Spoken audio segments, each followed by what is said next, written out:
Oi, tudo bem? Esse é o BTC Money, seu programa de finanças pessoais e investimentos da BTC. Meu nome é Gustavo Habib, eu sou instrutor de Marketing e Soft Skills pela BTC e no programa de hoje falaremos sobre Selic, moeda, economia e crise. Então a gente vai falar um pouco sobre as atualidades, né, principalmente falando de economia, investimentos, política monetária e vários outros assuntos relevantes aí para quem está acompanhando a economia nos dias de hoje, para quem investe, para quem não investe, enfim, para todo mundo. Né? Já fica o disclaimer aqui que qualquer conteúdo que a gente faz aqui, né, não significa uma recomendação de investimentos.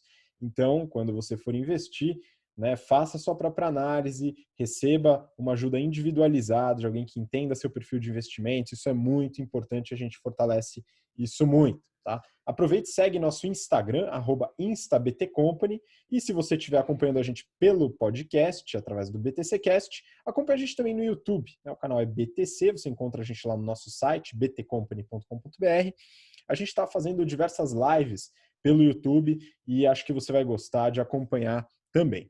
Bom, para acompanhar nesse episódio, né, meus caríssimos colegas aqui, Rafael Lopes, instrutor de risco e performance do General Finance Program. Fala, Rafa, tudo bem por aí?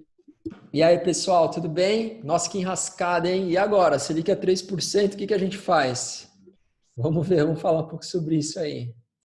Pois é, vamos falar sobre isso, mais alguns assuntos também interessantes no momento. E também com a gente, Marco Palhares. Marco Palhares é instrutor de investimentos do General Business Program. E aí, Marquinho, como é que estão as coisas? Grande Habib, tudo excelente. Obrigado mais uma vez agradeço por participar desse episódio. Estamos no 17º episódio do BTC Money, né? Esse é um episódio especial, a gente está gravando hoje aqui no sábado, dia 9, e ele está lançando para vocês aí na segunda-feira, dia 11, meio-dia.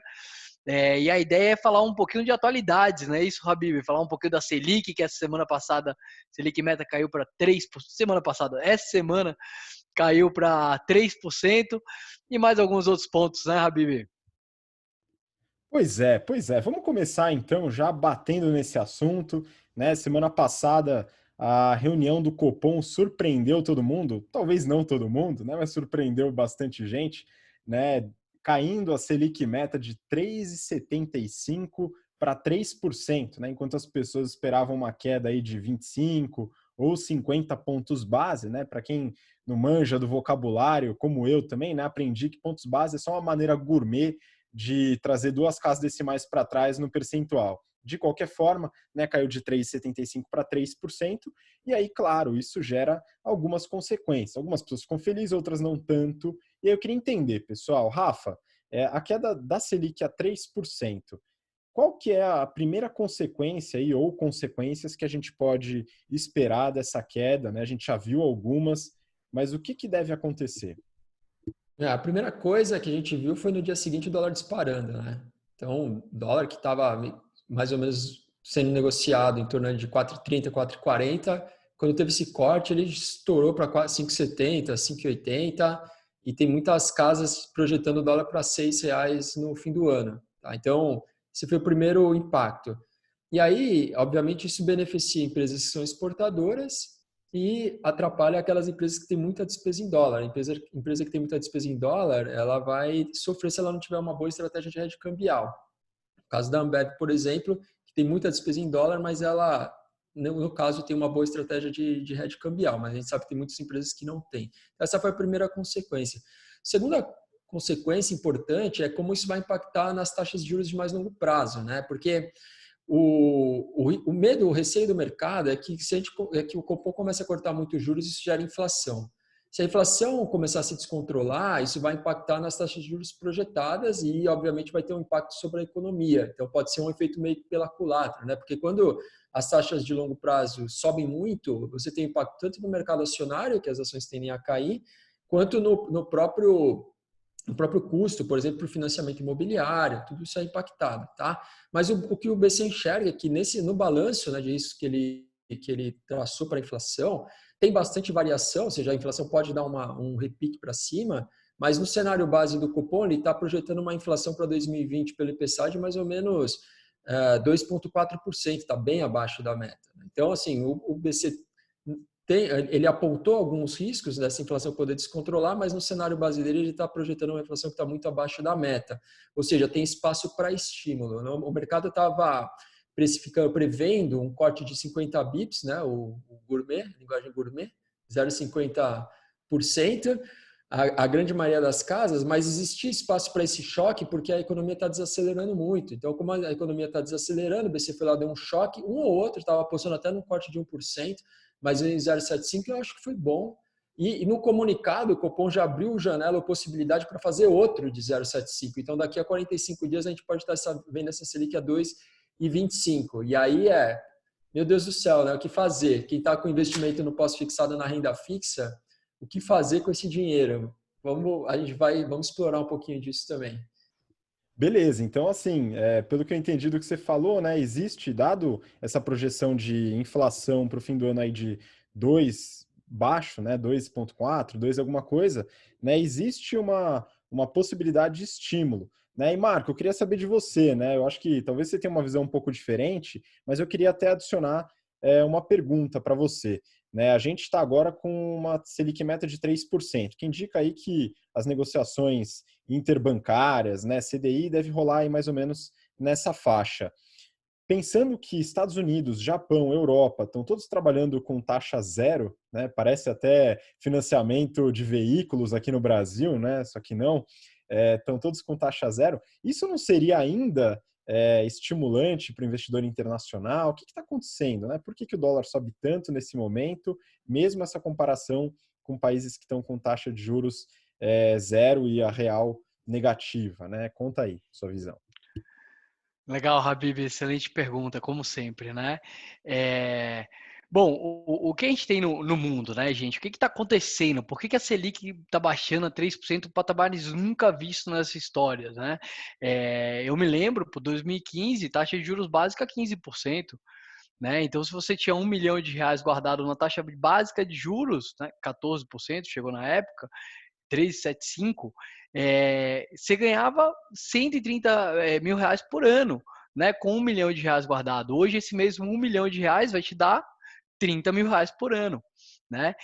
O Brasil parou de ser um país da renda fixa. E a gente está vendo isso com todos os países. Né? O que aconteceu? Depois, principalmente da crise de 2008, né, os estímulos dos bancos centrais começaram a ficar muito fortes, né? Então a gente teve lá nos Estados Unidos os quantitative easing, e aí a gente tem hoje nos bancos centrais do mundo a taxa de juros efetivamente em 0%. Né? Então você tem Banco do Japão, você tem Banco Central Europeu, o próprio Banco Central Norte-Americano está juros literalmente zero. Só que a gente, Habib, a gente não é Estados Unidos, né? A gente tem que ser humilde, olhar para o nosso país e saber que o nosso país, a gente nesse último mês desvalorizou nossa moeda em relação ao dólar, por exemplo, em quase 10%, tá? Sem contar, Habib, imagina que você é um investidor estrangeiro, você é um sueco lá, Gustav Habib, e você tá lá no seu investimento lá, o Gustav Habib, e aí você vai e um dos países tem lá Brasil, aí você olha a página de notícias do Brasil e vê lá, tipo, corrupção, e aí Moro, e de repente Moro sai. Fala real, nem a gente que mora aqui, a gente entende direito o que está acontecendo. Você vai investir em Brasil? Às vezes o prêmio é muito arriscado. Sem contar que quando o gringo ele entra no Brasil, ele entra na moeda real. Não é isso? E a gente tem aí dois pilares que a gente consegue ver quando uma moeda ela está se desvalorizando. A primeira é quando tudo começa a aumentar de preço, chamado inflação, né, que não está acontecendo. E o segundo é que efetivamente a nossa moeda começa a perder valor em relação às outras. Né? Inclusive, eu queria deixar uma pergunta. Posso aproveitar? Já estou falando aqui, vou fazer uma pergunta para vocês. Quanto vocês acham que termina o dólar no final desse ano, no dia 31/12/2020? Em qual range aí? De R$1? Eu acho que o dólar... Bom, vou deixar vocês responderem primeiro, depois eu dou a minha sugestão. Rafa, vai lá. Manda sua bola de cristal aí. Eu acho que vai ficar mais ou menos nos patamares que está agora, Marquinhos. Ele, com esse choque, né, o BC deu esse choque e já abriu a possibilidade de fazer mais um, então o mercado já está olhando um pouco para isso, já deu esse spike para cima, eu acho que vai ficar alguma coisa aí girando em torno de uns R$ 6, tá, para o final do ano. Essa é a minha aposta. E você, Habib, qual que é a sua especulação? Eu concordo com o Rafa, viu, Marquinhos? Eu não quero me comprometer, então eu vou seguir o Rafa, a análise dele, mas eu acho que existe possibilidade de subir um pouco, tá? Não acho que chega nos R$ 10, não, tá? Mas eu acho que existe possibilidade de subir, até porque, além de estar 3%, eu acho que ainda existe espaço para cair essa taxa de juros, tá? O que eu estou esperando é essa taxa de juros cair na ponta, porque o meu financiamento imobiliário, assim como o seu, possivelmente, eu não recebi nenhuma queda ainda, viu, meu amigo? Não, é quase 10% para o ano, dando ativo real como garantia, né? O nosso imóvel. É um absurdo. Eu queria emprestar na taxa que me cobram de juros aqui no meu financiamento imobiliário, né? É impressionante. Mas já que eu já fiz a pergunta, eu vou chutar aqui. Então eu chuto que vai finalizar, pessoal, o ano dólar entre 8 e 9, tá bom? Ainda mais se reduzir mais os juros. Vamos que vamos. Deus nos proteja. Habib, tá com você. Não, mas até aproveitando esse ponto que eu falei aqui do financiamento imobiliário, né? Vocês veem espaço, né? E vou começar com o Rafa, porque a gente tem a taxa básica caindo. Aí na ponta, tanto para a pessoa física, a gente que pega financiamento imobiliário, que usa cheque especial, que usa crédito consignado, ou as empresas que usam empréstimos para capital de giro, para uma série de outras atividades, maquinário e tal. Vocês acham que passa para a ponta? Isso deve reduzir na ponta? Ou é necessário algum outro tipo de estímulo, como aumento à concorrência, para que isso de fato aconteça? Com relação ao crédito imobiliário, a gente tem que olhar muito para as taxas de longo prazo também, né, Habib? Não é só a Selic, tá? Então, o BC está toda hora falando isso. Ele está falando que, por exemplo, o Congresso tem que aprovar todas as reformas que estão pautadas lá para que, estruturalmente, o nível de juros da economia não suba. Então, a gente chegou a ver os níveis de juro real, por exemplo, numa NTNB 2035, 2045, sendo negociado em torno de uns 3,5%. Agora está mais perto de 4,5%. Então, subiu. Apesar da Selic estar caindo, as taxas de longo prazo estão subindo. Então, o custo do financiamento imobiliário não vai cair nesse momento. É um momento de muita incerteza. Ou nenhum banco vai cortar a taxa agora. Tá? Ao mesmo tempo, o risco de inadimplência subiu. Por que o banco vai cortar a taxa no momento em que o risco de inadimplência está subindo? Pelo contrário, ele vai aumentar o spread para criar um colchão maior para ele. Né? Então, quando ele aumenta a taxa de juros, ele faz duas coisas. Primeiro, ele diminui o incentivo para o tomador. Então, você ia tomar lá com uma taxa de 8, se ele subir para 10, você não toma mais, por exemplo. Tá? Ele quer isso, porque é uma maneira dele fazer uma seleção. Ao mesmo tempo, para quem ele empresta, ele está cobrando uma taxa mais alta, então ele está ganhando mais. Ele tem um colchão maior para lidar com uma eventual inadimplência futura. Tá? Então, agora é impossível, a gente não vai ver queda nas taxas de juros nesse momento. Os bancos não vão fazer isso. O banco é uma instituição privada, ele tem que lucrar e, obviamente, do ponto de vista de gestão, ele não faz o menor sentido ele cortar os juros agora, ainda que haja uma pressão da sociedade, vamos dizer assim, para corte de taxa de juros, mas em outros produtos. Acredito que o crédito imobiliário não tanto. Boa, ponto importante, hein, Rafa? Isso daí realmente acho que é baseado nas taxas de longo prazo, né? E esse aspecto da inadimplência, inclusive no BTC Journal da última semana, a gente fala sobre as provisões do Itaú, né? E como o Itaú está provisionando toda essa perda possível aí, muito baseado em inadimplência e na crise como um todo, né? Até para dar uma limpada no balanço aí para 2021, né? Mas eles estão provisionando uma perda de cerca de 4,5 bilhões de reais, um negócio bem forte, né? Acima do que as perdas que eles já provisionavam. Então, um ponto interessante. E Marquinho, aí voltando um pouco para o aspecto monetário, né? Você falou do quantitative easing dos Estados Unidos, né? No Brasil, o BC já declarou que provavelmente vai continuar cortando taxa de juros antes de emitir emissão de base monetária, aumento de base monetária com emissão de moeda, né? E aí, a gente chega num ponto que você até tinha comentado com a gente antes do episódio, que é a China, né? A China num movimento talvez agressivo aí, querendo trazer uma criptomoeda estatal, é alguma coisa assim mesmo? Legal, boa. Esse foi um pedido, inclusive, do meu pai, né? Que me ligou outro dia, ô Marquinho, essa moeda digital da China que vai dominar o mundo o dólar. Um beijo pro meu pai, né? Grande ouvinte aqui do BTC Money. Então é importante a gente falar um pouquinho, né? O que foi que aconteceu? Primeiro, não é uma criptomoeda por definição, porque as criptomoedas, elas, por definição, não têm um controle único, né? Elas têm uma criptografia e seguem algum tipo de protocolo de criação dessas moedas. Mas a China, ela está indo no movimento de tirar cada vez mais o dólar como uma moeda padrão das suas negociações e colocando lá o tal do yuan digital, né? E acho que o Rafa pode falar até da opinião dele, que eu concordo bastante, né? E aí houve um medo. Cara, a China, ele é um dos maiores países do mundo, tem tudo para ser uma das maiores potências, né? Daqui a pouco. Então existe a possibilidade do dólar perder valor nesse cenário. Ao mesmo tempo, parece uma loucura a gente falar isso, né? Porque o dólar para a gente está ficando cada vez mais caro, né? Então, como que fica esse negócio aí, Rafa? O que você acha? O que acontece? Colocando um pouquinho até de história que eu achei interessante, depois da Primeira Guerra Mundial, os Estados Unidos se tornaram a grande potência do mundo, né? E depois da Segunda Guerra, esse movimento foi exacerbado, ou seja, mais ainda, né?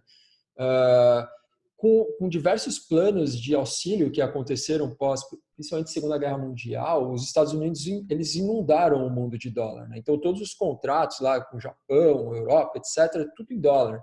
Ou seja, existe uma dependência bastante grande. E aí, por que que hoje ainda é assim? Tá? Por um lado, é convenção. Então, se convencionou que o dólar é a moeda contratual do mundo, vamos dizer assim. O segundo ponto é que o dólar é uma moeda confiável, né?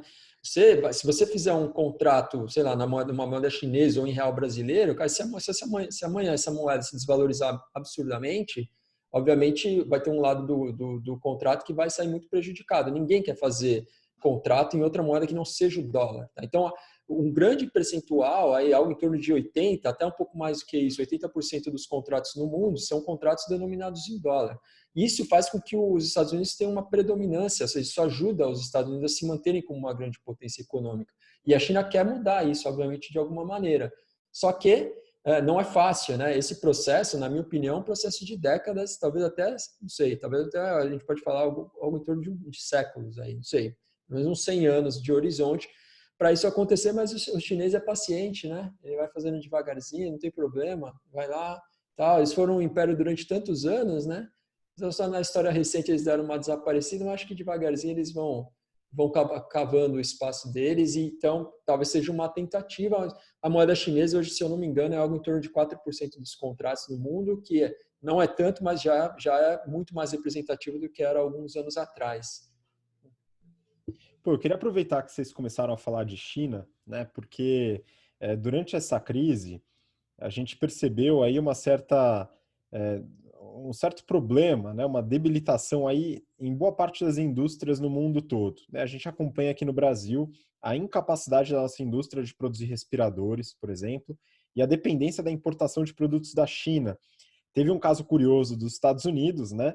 Fazendo, vamos dizer, um empréstimo compulsório de respiradores que vinham para cá, né? E aí teve toda aquela história, o pessoal falando de confisco, tal, uma zona, mas enfim, a questão é o seguinte, né, pessoal? A China ganhou muita relevância na globalização, né, trazendo as indústrias do mundo inteiro para o seu território. Né? O caso da Apple, por exemplo, onde todos os iPhones praticamente são produzidos na China, e depois o Trump veio com uma política de tentar trazer a indústria de volta para os Estados Unidos e tal.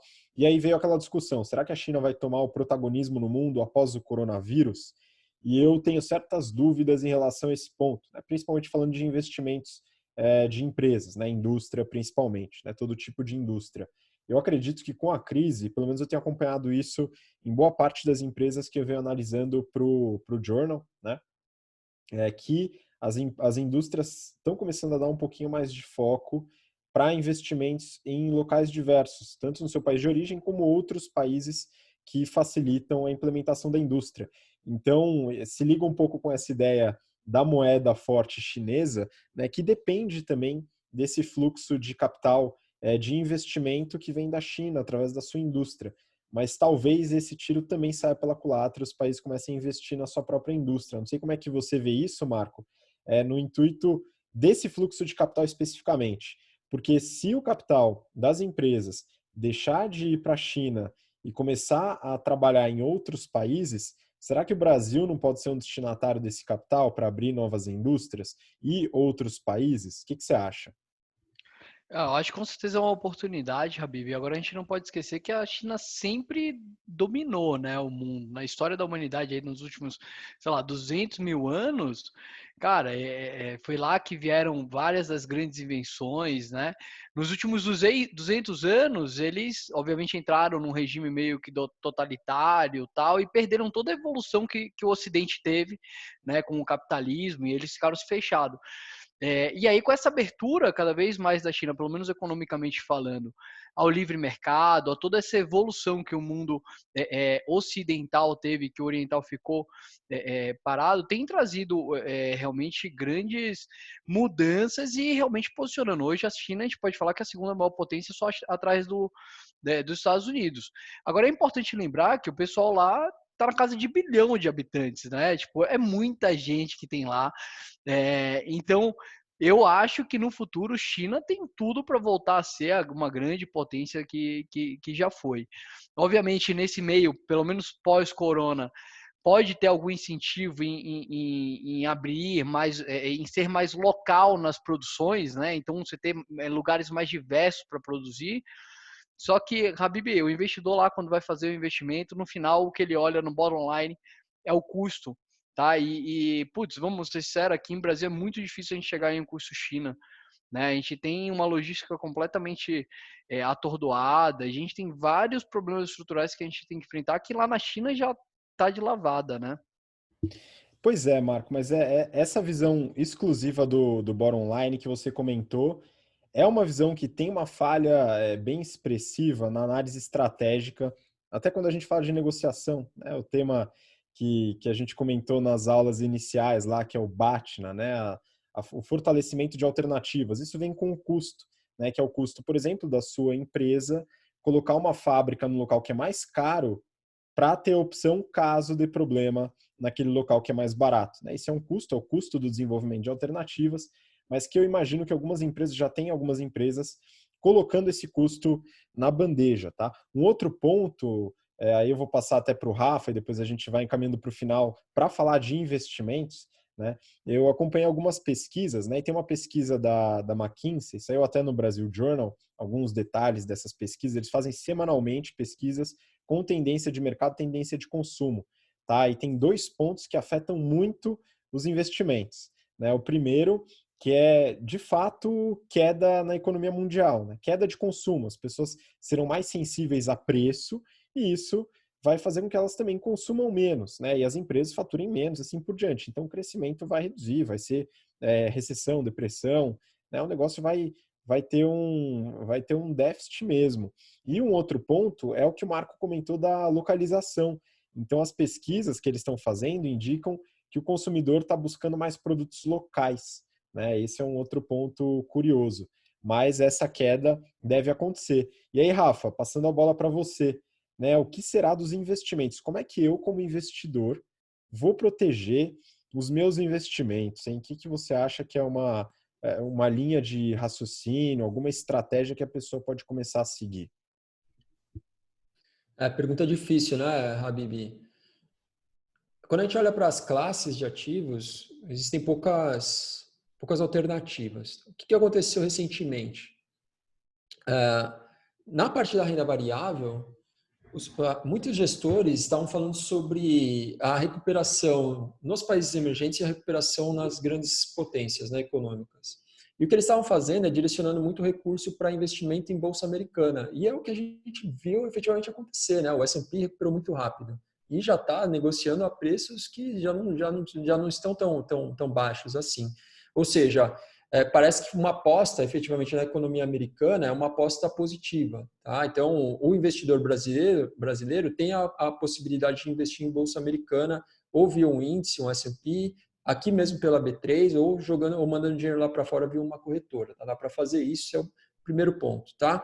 E aí é legal até também fazer uma olhando para Estados Unidos, uma avaliação setorial, porque dentro da comparação setorial, as empresas do setor de tecnologia, por exemplo, têm uma vantagem, tendem a se destacar. Então, é legal fazer também uma análise setorial, jogar eventualmente o recurso para economias mais desenvolvidas e direcionar para setores que são mais atrativos. Olhando para o Brasil, é muita incerteza, né? Porque assim, a gente não sabe também na renda variável como é que vai se comportar o lucro das empresas.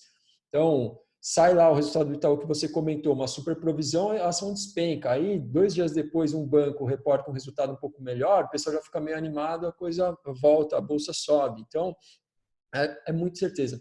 Renda variável no Brasil está difícil avaliar, mas o que eu vejo um pouco é que existe uma assimetria um pouco para cima, tá? Porque parece que ela estacionou mais ou menos nesses níveis, está todo mundo pagando para ver, mas não está querendo romper para baixo. E a renda fixa, não dá para negar que são taxas atrativas, né? Você colocar num 4,5% num juro real para frente, com uma estratégia que você leva a vencimento, não dá para falar que isso é ruim, não é ruim. Você consegue fazer um planejamento com uma taxa dessa, o governo vai te pagar e sem ter muito, vamos dizer, problema, né? Você consegue fazer um planejamento saudável fazendo alocação a essas taxas de juros. E um outro ponto importante que a gente mencionou aqui em outros momentos no Money também é as outras classes de investimento que cada vez mais devem se tornar atrativas dada a falta de opção. Então, private equity, investimentos em fundos imobiliários, são sempre opções relevantes. Então, eu acho que vale muito a pena ficar atento à bolsa, porque podem surgir oportunidades, se saírem resultados um pouco melhores, pode ser que essa bolsa dê uma espichada, mas a gente não sabe, muita incerteza, e renda fixa dá para aproveitar essas taxas boas. E aí sempre muita disciplina, né, Habib, para fazer o investimento, ter uma estratégia bem desenhada, ter disciplina na alocação, o momento da alocação, como construir um balanço de classes para ter um risco legal na carteira, um risco adequado, né? Então esses pontos são pontos que o investidor tem que olhar, tem que estar atento para tudo isso. Muito bom. Então você abordou aí algumas classes, alguns tipos de ativos e também a diversificação em países, né? Colocando nos Estados Unidos e abordando a renda fixa. O pessoal pensa muito na renda fixa na taxa de juros atual, mas tem as taxas de longo prazo e os títulos com indexação IPCA, por exemplo, os títulos da série do Tesouro IPCA, NTNB, etc., que tem essas taxas bem atrativas, como você falou, muito bom. Né? E Marquinhos, eu queria saber de você, como, através da onde, o que a gente pode avaliar para poder se proteger, hein? Legal, excelente pergunta, Habibi. Quando entra períodos turbulentos como esse, né, o momento que a gente mais fica procurando algum guia, né? Na minha opinião, né, como é que eu guio meus investimentos? Justamente com a ideia de proteção, né, de perder ali o mínimo possível, tá? E aí, sempre, pessoal, mesmo que a taxa de juros esteja baixa, é importante ter lá o colchão financeiro nos seus investimentos pessoais. Ou seja, caralho, 3% é pouco, mas, cara, é sua produção, é o seu colchão financeiro, é o seu dinheiro de liquidez, né? Acima disso, dá para colocar ali, buscar algumas alternativas em bolsa, né? Bolsa brasileira tem algumas ações que se desvalorizaram bastante nos últimos tempos e vendo um potencial de retomada da economia, pelo menos em alguns setores, você consegue achar algumas ações baratas. Agora, Habib, se você me perguntar o que eu estou com vontade de fazer, o que provavelmente vou fazer aí no próximo mês, é definitivamente colocar meu dinheiro lá fora, uma parte dele, né? Então, grande parte do patrimônio está imobilizado, que eu acho que você concorda comigo, terra nunca é demais, né? Então, cara, tá aqui tijolo e vamos que vamos, né? Pode passar, crise que for, o tijolo tá lá. Mas semana passada a gente teve a conferência dos acionistas do Warren Buffett e uma frase foi muito falada depois é o "Do not bet against America", não aposte contra os Estados Unidos, porque os caras têm uma força gigantesca de recuperação. Então, estou pensando em abrir uma conta lá e colocar dinheiro em ações mesmo. E acho que Rafa comentou muito bem, tá todo mundo indo para lá como Porto Seguro, mas não deixar de comprar algumas opções de vendas. Porque se tudo for para água abaixo, essas opções de venda elas seguram o resto da carteira, né? Proteger. Muito bom, muito bom. Queria até só terminar aí com mais uma rápida contribuição, né? Vocês devem conhecer a famosa pirâmide de Maslow, né? Eu acho que é importante a gente pensar um pouco na importância de certos ativos para a sobrevivência especificamente. Eu sou um grande fã da economia real, sou um grande fã da terra, do agro, né, do tijolo, como o Marquinho colocou. Então, acredito que uma diversificação, pegando investimentos, seja em terreno ou em ativos que têm algum lastro em indústria de grãos, agropecuária, agricultura familiar, o que quer que seja, que é uma coisa que dificilmente vai acontecer, a não ser que haja de fato um apocalipse. Aí realmente os investimentos não vão ter tanta importância. Mas eu acho que essa indústria de base, né, e falando de agro, ou até indústria, né, a parte industrial mais de base, tem uma segurança interessante. Aí falando do mercado imobiliário especificamente, né, um mercado que em algumas casas já projetam boas perspectivas para o mercado imobiliário, e aí não só fundos imobiliários, né, que está bem em alta, e a gente vai falar sobre isso nos próximos episódios também, mas todo o mercado imobiliário, toda a análise do mercado imobiliário, seja residência própria, galpões, investimento em terrenos, em ativos imobiliários, até títulos de dívida lastreado em ativos imobiliários e os próprios fundos imobiliários. Então, né, já fazendo um disclaimer aí, e um spoiler para o pessoal que está assistindo a gente, nos próximos episódios faremos uma série sobre ativos imobiliários, né? A gente vai falar sobre bastante coisa, então fiquem atentos. Mas acho que esse episódio é isso mesmo, pessoal. Queria só. Aqui serviu para a gente bater um papo informal sobre o que está acontecendo, eventuais perspectivas e tal. Então, pessoal, muito obrigado. Rafa, manda aí seu recado final para a galera. Valeu, pessoal. Obrigado. Até o próximo episódio. Um grande abraço. Bons investimentos. Valeu, Marquinho. Vamos lá. É isso aí, pessoal. Muito obrigado por terem assistido, ouvido até aqui. Até o próximo Beta Semana. Muito obrigado. Obrigado você que ouviu e assistiu, pela paciência, pelo interesse. E nos vemos, então, no próximo episódio. Um grande abraço. Até lá. Tchau, tchau.